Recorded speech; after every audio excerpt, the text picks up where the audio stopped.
You mentioned how excommunication is not terribly effective these days, but during the Middle Ages, the church was very effective. Oh, absolutely. I'm assuming they were beyond the cult at that point because, Oh, yeah. maybe 99.7% of everybody in Europe, Right. outside of the outlying areas, is still pagan. Right. And it was enforced. Yeah. See, today, the enforcement, by and large, is lost because they don't have the political clout. But you take, for example, when Henry decided, hey, you don't want to give me a divorce, so I'll start my own church. And he had the power. Pope could excommunicate, it didn't matter, he had his many wives, so he's happy. And you could break away, but yeah, that created its problems.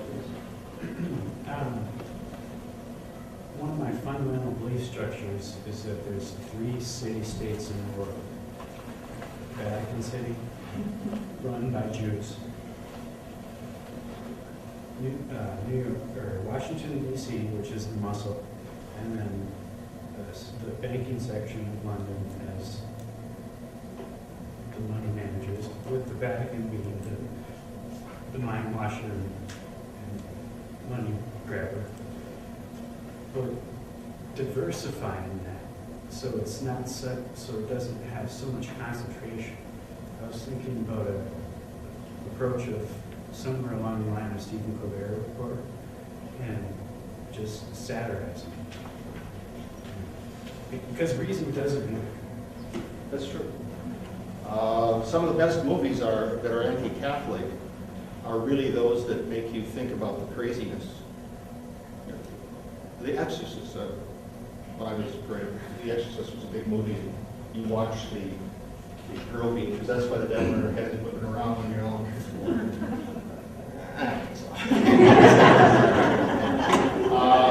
so things like that, in a sense, sacralize what the church is teaching. That may get through to people much more than sitting them down intellectually, telling them, there isn't such a thing as an exorcism and demon possession. On the other hand, you have glossolalia, speaking in tongues. I'm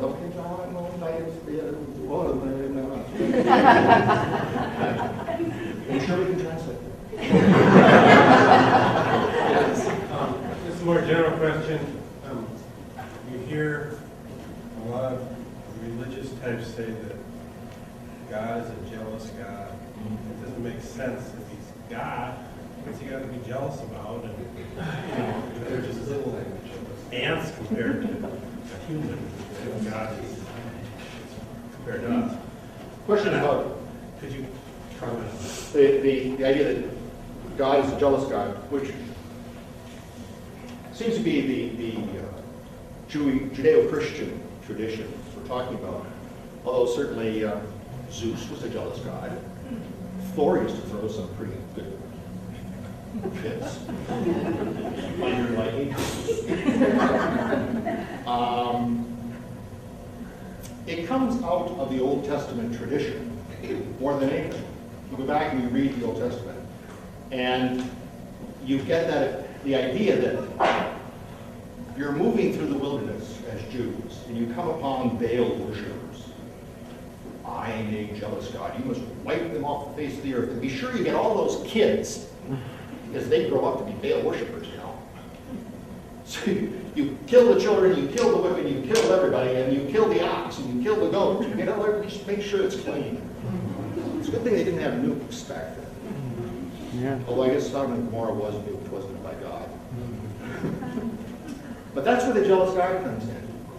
And then as you bring it into the New Testament period, you have that carried over. And especially fundamentalists that are Old Testament based in many cases. They really like the angry God of the Old Testament. They will refer to it much more than if you look at Catholic or the denominations that are more mature. Then they get more loving. Yes?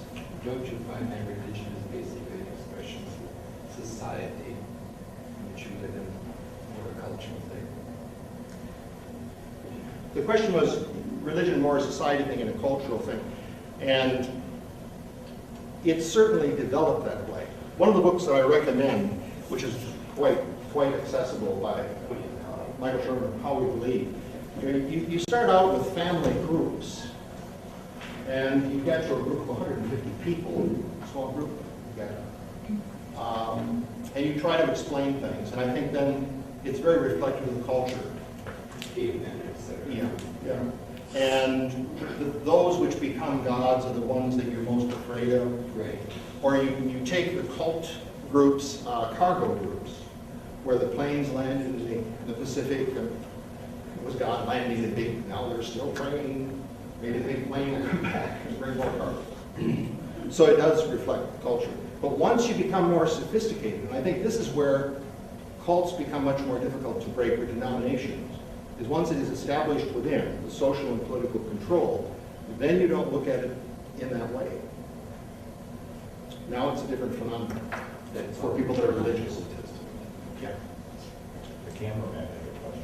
Yes. I'm the next Jehovah's Witness